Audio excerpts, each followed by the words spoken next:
the 4th International Service Management Congress at Ostfalia University in Suderburg, Germany, with international lectures and international research workshops. The key results are following. Here today from Malaysia, very happy, looking forward researching together with you. We're looking forward to your great presentation. Okay, good morning and good afternoon and good evening to all. I think there are people from different part of the world. I think best to say good earth to everybody.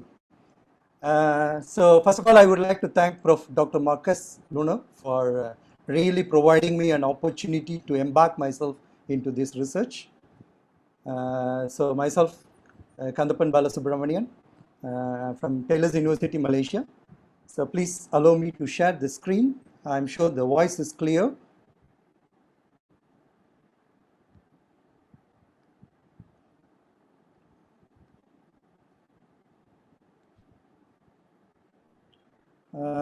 Hope everyone can see my screen. Yes, we can perfectly hear and see you. Thank you so much. Thank you, Prof. Thank you so much. Okay, so I think Prof already mentioned in the beginning, time is very important, correct? So I should keep my timer on, basically just to make sure I finish on time. Okay, so first of all, I would like to say I'm just in the first step into this global project, which was headed by Prof. Dr. Marcus and his team. It is an to be honor for me to be attached with this global group. Thank you so much, Prof. The reason why I am here today is basically the digital trust in the workplace, correct?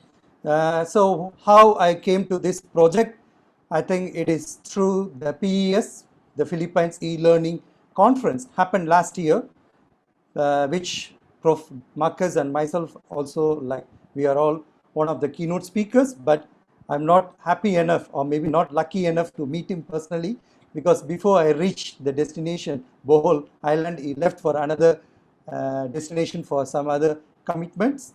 So, but from there, I started connecting with him in a social network. The reason why I put the picture on the right. Sorry, Kandappan, I missed you. You were in Bohol after me, I remember. Yes, Prof. I think I missed the opportunity to see you physically.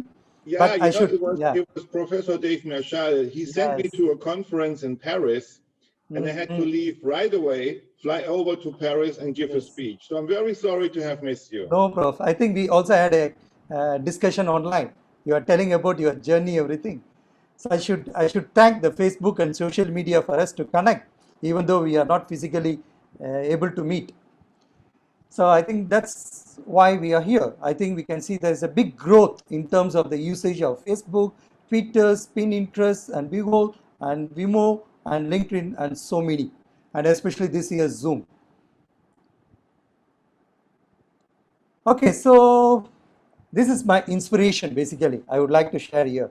Okay, but why I'm here? Because the moment Prof has shared his research in the social media and also through email with Dave Markle, and I went through his article, the theoretical framework which is on digital trust in the workplace, which was really fascinating me, and really it's an inspiration for me to.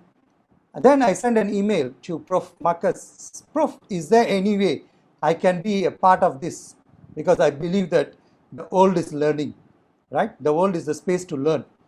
Then Prof. Marcus gave a green signal and he started sharing a lot of materials. And I said, Prof, probably you can share the survey. I will start circulating in Malaysian context. I think we have started very recently in Malaysia. That's why the sample size compared to the overall, they have like 5,000 plus. Malaysia is very small, like I think we got only less than 50. That's why this stage of I'm not going to talk on analysis everything, because I'm going to show how I'm going to take this research in another aspect in my Malaysian context and also in my expertise area. Yes, trust, correct? So according to one of the Harvard Business Review in 2019, they said, trust is defined as our willingness to be vulnerable to the action of others because we believe strongly that we have a good intention and well behave well towards us. This is from one of the persons, Sandra from Harvard Business Review article in 2019. So it clearly indicates trust plays a very, very important role in the society. Okay, but suddenly how come this digital trust has come, which we are going to see in a short while. So basically trust is almost attached with, according to me, is a stronger economical growth and increased innovation. The people will trust you only when you are very innovative and very trustworthy. Is there everybody is downloading all the apps in your mobile? Is there everybody using all the teaching tools in the university? No, but we are always very attached, personally attached to certain applications in a digital world. So that means it's because of the innovation, because of the data security, and because of the safety. So, and another reason, the greatest stability, right? For example, like when during this pandemic, when the Zoom bombing came, the company immediately acted to it, but now become very stable. The people say there are so many online platforms available for conference, webinar. So why in the world only Zoom or maybe Google Meet, only a specific things has been used? Because of the greater stability. And very important, the people trust because of the healthy outcome. So when I say healthy outcome, it's not only physical health, it is also intangible health outcomes. Okay.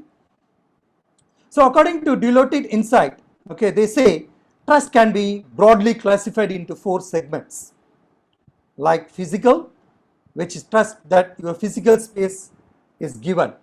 For example, like even I remember yesterday one of the speaker was talking about cable car. Yes, when I'm going to travel in a cable car, I see whether the cable car physically, tangibly, I see whether it is safe, I see the depth, I see the brand, right? So many things comes to the field. Okay, so even for example, I'm going to stand in the top of the building. If there is a proper wall, like safety wall, then I feel very secure. So because it's a safety. And emotions, another important trust. That's emotion and social needs are well safeguarded, right? So I think emotional is another important aspect in a trust. Of course, nobody can escape from this finance, money. Okay, trust your financial concerns are being served. For example, I'm going to use a bank mobile app.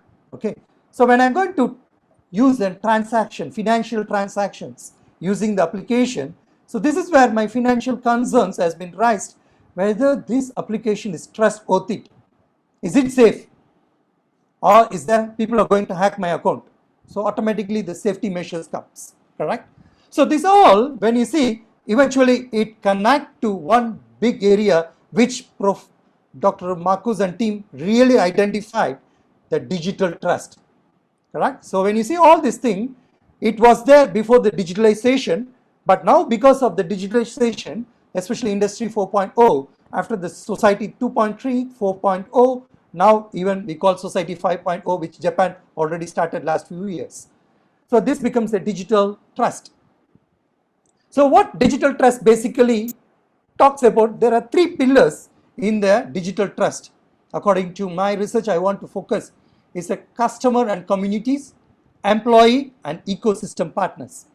That means the inner ring of your organization, okay, and the outer ring and the supporting wing. So which I classify these 3 colors. So if you want your trust, digital trust should be measured. I think all are important, but it's sometimes because of the lot of limitations we have to narrow down. Oh, sorry. So how to create a good digital trust in a workspace? Basically nowadays it's a cloud sharing, but the cloud sharing has to be very safe and secure. Number 2, prior knowledge. I think without knowledge, that's why I think in the framework you might have seen they have used a lot of theories, theory of innovation, diffusion theory, okay, technology theories, psychological personality theories. So I think already there are well integrated framework. Okay, so the global access. Okay, when we talk about digitalization, digital trust, your platform or your organization workspace, it should allow your people to access globally, and the user experience nowadays, entire place and the blogs and social media.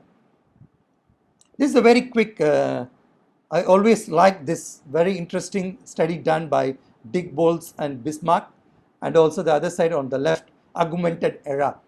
We are entering into the industry revolution 5.0, which is called human augmentation. That's why how human and digitalization can be combined, technology. Human and technology can work together. That's nothing but we call augmented era. Creativity, agility, and adaptability. I think this all very well fit to the digital trust in the workspace, because technology and human is the one which compiles our workspace. So when you see on the right side, very good interesting study for Dick Bowles and Bismarck, how the change in the work. Okay, so why we need to study the digital trust. What happened to the trust itself, standalone? You see the hierarchy, the change of work.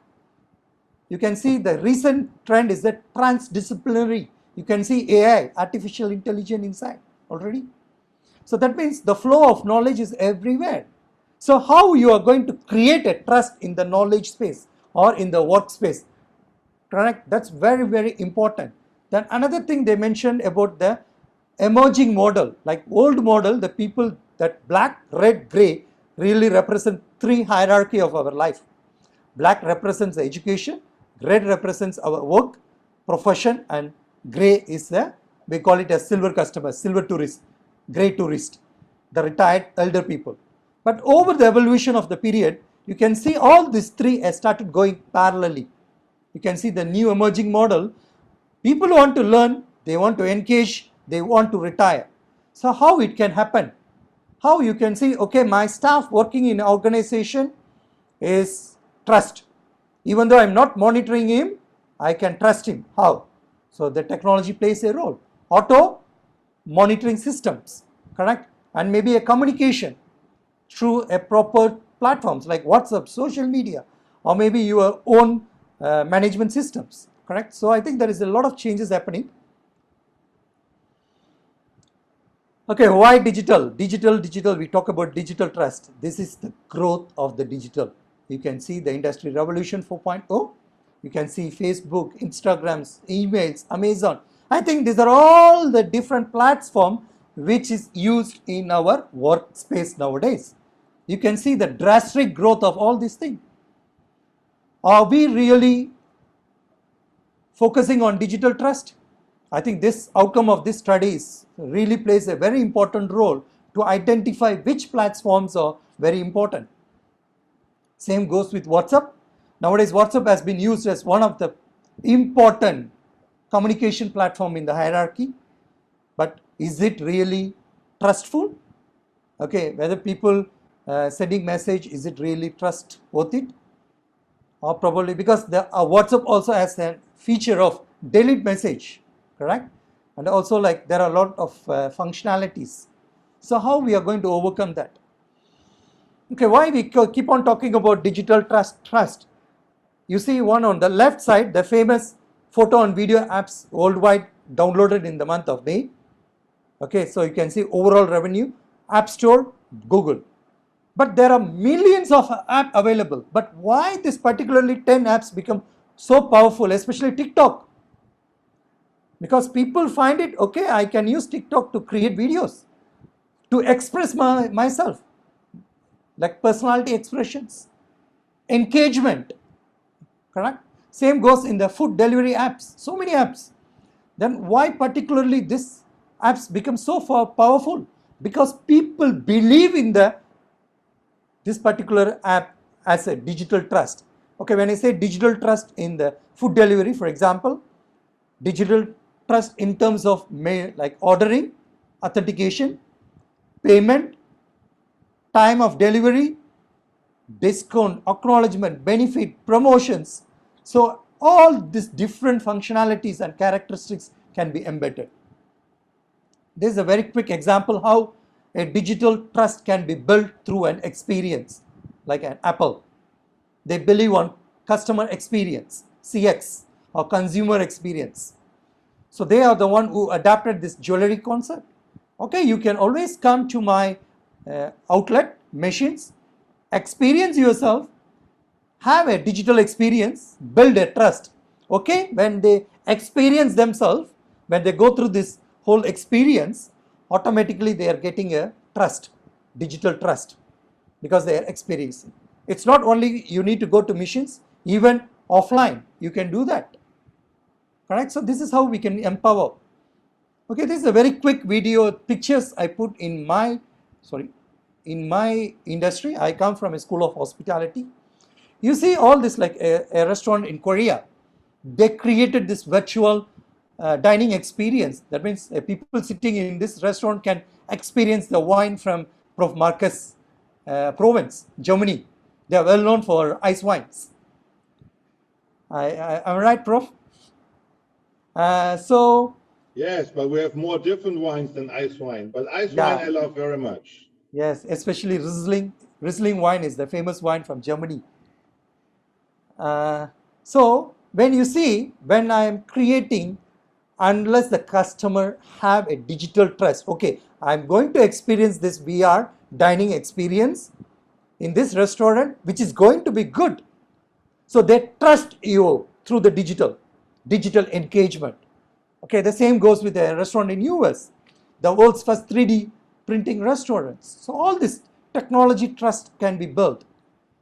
Even not only restaurant, even in the heritage sites like China, even in US and other part of the world, they started creating these virtual reality heritage site through an unique experience. Okay, but the people have to buy, have to download this app. So only when they trust, okay, downloading this app will give me a very good virtual experience, then only they are going to download. Correct? So I think the digital trust is important. This is some example from the restaurant perspective. Okay, so let me go quick to what is my focus. That means what I want to do with Prof. Marcus in the upcoming days. Of course, I'm going to use their data. Apart from that, I'm going to incorporate or maybe collaborate with Prof with his directions and also some guidance. So I believe like this kind of lot of technology growth in my hospitality industry, it is very important for me to understand the technology used in the education, especially in higher education, how to create a value in digital trust. Yes, teaching and learning using technology become very powerful in the student-centered learning, and it has a high impact on engagement in the classroom. But to be honest, so far we have not really tested or measured the digital trust in the teaching and learning space. I think through this project I'm going to do that. Then John and Adam Bucks mentioned like techniques can improve the student's satisfaction and enrich the user experience in a multimodal learning environment. So I'm going to see from the framework which I shown earlier, Prof. Marcus and another professors from Philippines University, I'm going to see how that model can be used in my area of study. And not only education, even I'm also going to look on the hospitality, how the digital trust in the workspace in the hotel industry in Malaysia can be done.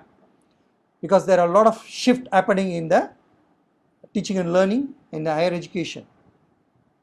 So very quick background why I need to do this. Yes, education industry continuously expanding and diversification to become one of the largest and fastest growing industry in the world to adapt the new technology. But I think it will be very important for us to understand the trust, whether the people, the students, whether the teachers, whether the organizations where we are, whether they are really trusting our digital engagement or integrations, and increase of mobile use, is it right way we are doing it? The constant growth in the mobile technology created the prospect, of course, in immersive learning in the education 4.0. But all these things are happening. But looking at the current scenario, especially unprecedented situation, this COVID, lot of contactless learning, remote learning, so many terminologies started popping up, pandemic pedagogy, right? So I think it has really changed the entire learning space, rapid evolving the smartphone, use of tablets, increased access of technology, but the research remains unaddressed how to use this best digital teaching and learning in a higher education to create the graduate capability, and also how to impress or maybe how to give more value on the digital trust. The scope probably more to attempt to explore how the digital trust in the teaching and learning apps could be more viable by trying out the elements of the digital platforms. For example, whether students prefer more like trust more in the reading or in the support or in the activity or other learning activities. And also I'm looking out to create a borderless learning, how the trust can be built to create a more immersive learning space. So this is a very quickly I will go through the rethinking the learning space. So these are all which we have done. This is another colleague of mine from School of Law. Ms. Putri has done an immersive learning using the augmented reality in the law, teaching law. So we want to know how the students trust this project is worthwhile, and how the higher leadership, like for example superiors, think, okay, using this augmented reality is a good to measure the learning outcome. And the below the project is by one of my colleagues from Dr. Rupam and Dr. Rokshat and other colleagues. We have done an augmented reality menu. So I want to see how this menu, this project can create a trust in the industry. Okay, this because I think this is going to be an intensive trainings, wearable experience becoming more important. And so I think it's also very important, like you can see this is one of my digital platform which I have done recently on the right side, which basically where the students post the video and the students will ask questions. It's a learning platform. Okay, I'm just here would like to highlight, I'm looking how this particular students, I think I have almost 100 students, how they trust this platform is good for them to get the feedback and what is their level of trust. And also I'm going to look whether they prefer this, the revisit in like intention to use in the future, how is the authentication, okay, how is their expression, like what kind of personality, coming back to the theory which used by Prof. Marcus, what kind of personality they are developing in this activity. So I think I'm planning to look into that in the future. Yes, there are a lot of gamification is happening to create the competition skill, especially quizzes. We are using Kahoots. So I think I'm also thinking why not we create a model to study this in the future. Borderless classroom. So now I come to the very quick picture, like my proposed framework. I'm going to propose a framework is called PICE, okay, which comprises parents, institutions and educators and to students. Okay, so you know, like the digital trust is very important because a lot of entities, enterprises have started moving towards e-governance, what we call e-governance culture. Okay, when you say e-governance, it's basically e-culture, like digital culture. So I'm taking an example in my framework as an PICE is basically an higher education framework, which is in a developing stage. I'm still reading a lot of literature and also trying my level best to connect with Prof. Marcus framework. So what I'm looking here is like in the parents, like we have institution, what are the different areas they can cover? Okay, that means what basically, what are the different elements or characteristic I should put in my questionnaire. Okay, when I see, for example, here, when I'm going to see here is parents. Okay, so what I'm going to see in the parents is basically when the parents going to our website, I'm looking on the picture like what kind of trust is built in digitally when as a parent when they are coming to our website. They are going to look into our programs, they are going to look all our features. So that means the trust has to be built in a digital impression. Number two, in the same platform, the parents are also going to look the campus facilities. So they are going to build a trust. Okay, when they build the trust, when the student join the program, they are going to measure the trust.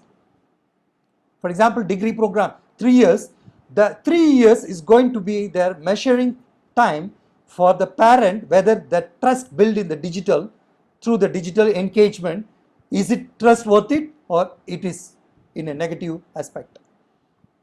And our Taylor's website allows the parents to create their own prospects.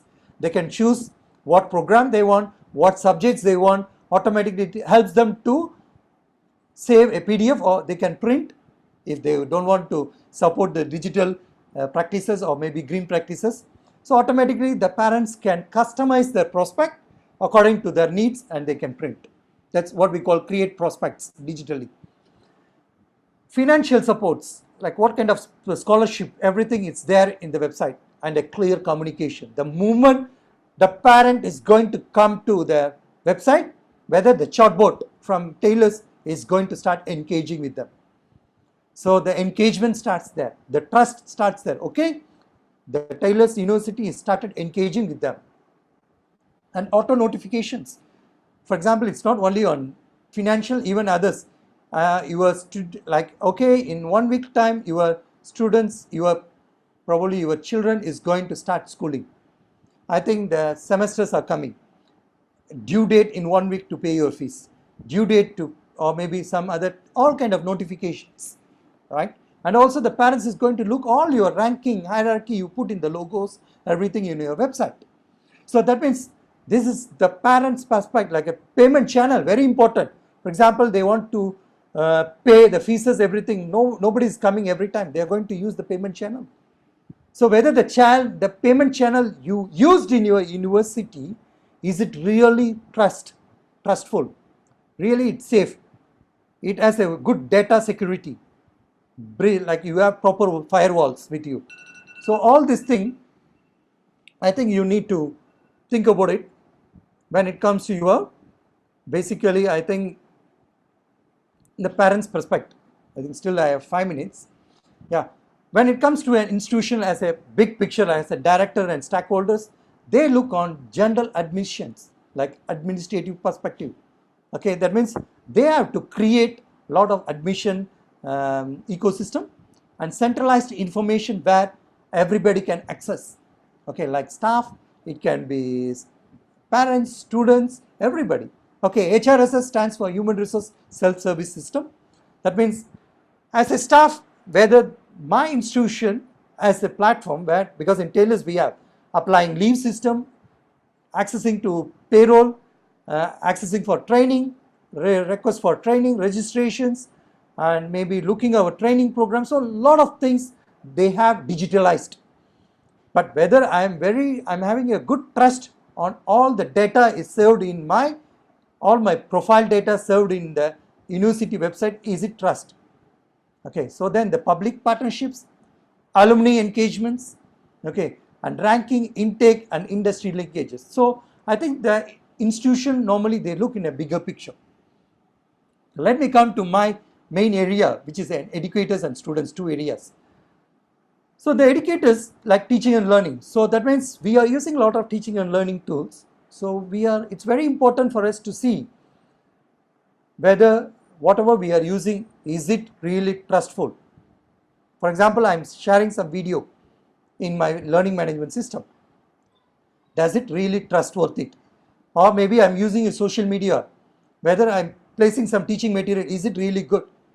Okay, this is where people start reflecting on their digital trust, and academic quality is measured, because moment you work in a very premium institution or any institution, organization, whatever data you are using from your organization, logo and everything, affiliations, everything, it is measured, monitored, everything is traced. So I think it is very important, like the superior have a trust on you, digital trust. That means whatever data you are using, we trust you. Okay, same innovation, student success. Okay, how your feedback system, like for example, you are using a learning management system, how you're giving a feedback system, how you are addressing the problems online, how you're communicating with your students, and career prospects. Of course, it's also career prospects is important. Like for example, when I want to look after my career prospect, I go to my website, I look for my career progress, I look for opportunities, whether I have enough resources available in my platforms. I think all this thing holistically will help us to enhance our entire learning space, and also probably to support our students. Okay, let me come to the last pillar of my PIES framework, which is campus tour. Because when we do a 360-degree campus tour in our website, the students are going to pre-experience themselves. That's where they build the trust. Then the journey starts, the life experience starts. They come to your campus, then the word of mouth started going out through the blogs, through the social media. Okay, so I think the trust is built very strongly even the student started stepping into the university. Maybe through your community engagement, and the students also see a lot of activities you are posting in your website that creates an anxieties and maybe aspirations, inspirations. Okay, then they trust you more. That means they see everything digitally, and social engagement, e-learning input, so many accommodation details. So this all basically, I think the students start creating a very big picture, and they will have, okay, when I'm going to walk into Taylor's University or any other organization with a digital information, they already have a system in their mind, expectations, which we call, like whenever we talk about the management theories, the expectations, the service quality, like the expectations are built either through word of mouth or through the information available.